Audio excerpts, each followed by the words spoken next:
Hello everyone! So, today, we are going to a thrift store. So, it's called Renaissance.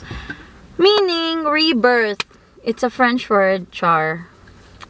Renaissance, or kung usual na to i-pronounce, Renaissance. Anyway, so, kay poor man me guys. So, dili mi ka-afford og mga brand new, charet. Pero, na siya gitawag na lovehan, no?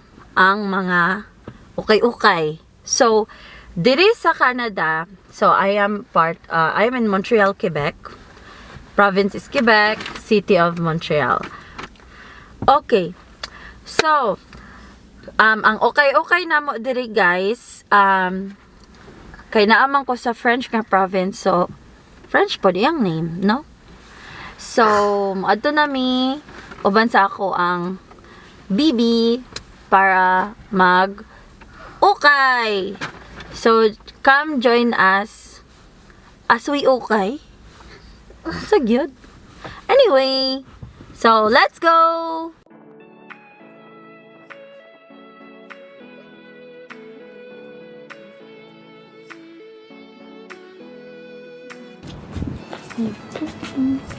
Open sesame. Okay, open sesame. Karet. So, mauni siya guys. So, may mga fruits, mga bayo. So, butik. Cashew. Everything. Grabe yun. Liquor.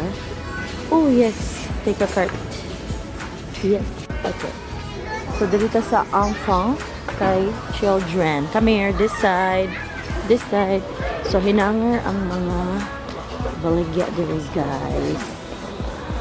So, dito sa sapatusan, no? Para sa bata. Siring. Okay, guys. So, dili lang Pinoy mangukay, no? Pati puti. So, ang ilang mga baligya dito, boutique, na sila yung mga books o DVDs, fam for women. So, wala dito, fam. Dili fem ha, fam. Kay French daw ko nagka-order. Grabe yun. Masyada lagi niya. XL. Nice, oh. Anong flicker ka all you show? So, horse. So, ikaw nalang bahala pili, no, kung unsay pwede pa magamit. Pero, usually, good quality pa siya. Easy for my butt. Okay, you can put it. Go. Yay! DVDs, stereo, lamps, mga electronics, tapos sila yung maleta, guys. Siyempre, tapos sila yung kitchen, tapos sila yung bed sheet. So, hinanger siya tanan, nabit niya.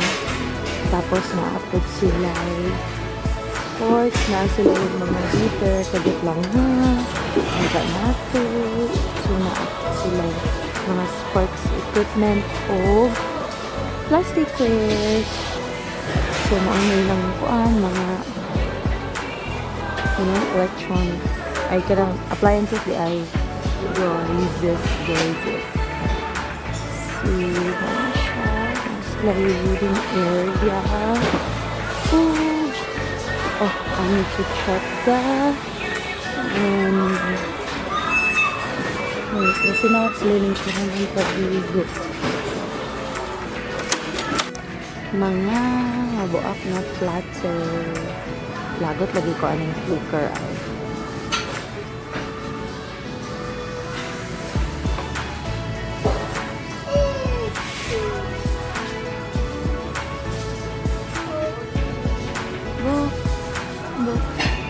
Handbook, French book, English book, and these pegs and frames.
And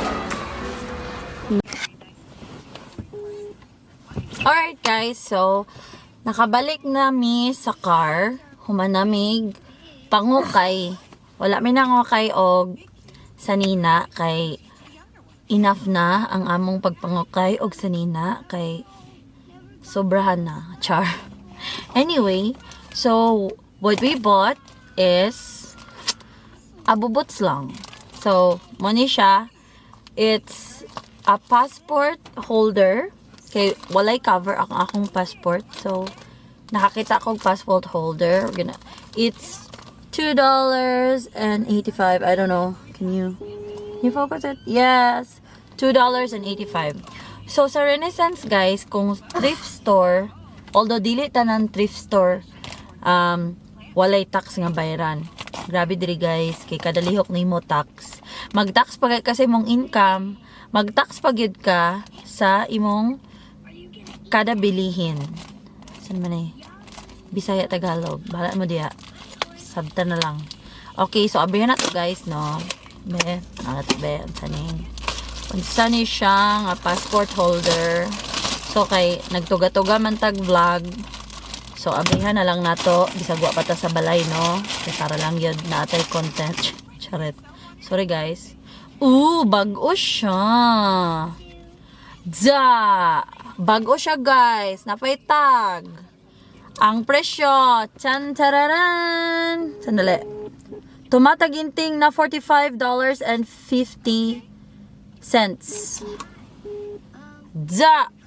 Perry Ellis portfolio. Bongga. Nakapalit tag $2.85 nga passport holder nga tag 2,000 ang equivalent sa Philippine money. So, what a steal, right? So, perfect yun siya nga sudlanan sa kong Canadian passport. Bago gid siya guys. Perry Ellis, bongga, branded. Syempre, ang mga okay dere branded jud no. Piliyon lang gito ni mong mga dili gisi kay kana man gud ilahang thrift store. Kung ang okay sa ato sa Pilipinas is kanang mga gikan sa gawas no, like Korea or any parts of the world nga ginabundle-bundle. Diri guys, ang thrift store diri is or ang okay na mo diri mga donation na siya sa mga tao nga ilang ginamit nga wala na nila ginagamit. So actually ako pod giga-donate pod ko sa Renaissance kung dili na nako need ang mga gamit char. Sobrang no. Kay kung sobra na kadaghan, dili na ta mag-hoard kay grabe na gyud. Kung ana kayo, gubot na. So i-donate na to, then mo palit ta renta, no? Gusto-gusto lang ta no. Galibot-libot lang kwarta. Anyway, so mo ni siya guys, ang atong passport holder, it's black color. Charot kaayo oy, nakatime ta bag-o. Grabe. So inanhi ang dagway sa akong Canadian passport, so popular ni siya. So ato na siyang ibalik no. Bongga, nanay passport holder protector chorva ang akong passport. So another thing nga akong nakita is bago Japon siya guys. Oh, tanawa. Oh, it's $6. Diba? Okay, by the way, Canadian dollar, ha? So, it's called Bag Smart. It's like a bag for traveling nga kanang sudlan nimo sa imuhang mga charger, kanang mga wire, mga SD cards and everything. So, atong abrihan guys. Bago pa kay siya, gwapa pa kay siya. So, na siya zipper sa likod, no? Sudlan siya. Dayon, dali sa atubangan. So, naa siya buto, mga sign sa unsay butang diha. Bahala na mo. Halap ko guys. Basta kuan. Ito sa so, muna siya.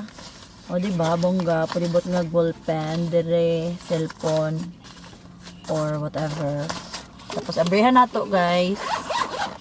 So, wow, bongga. So, no?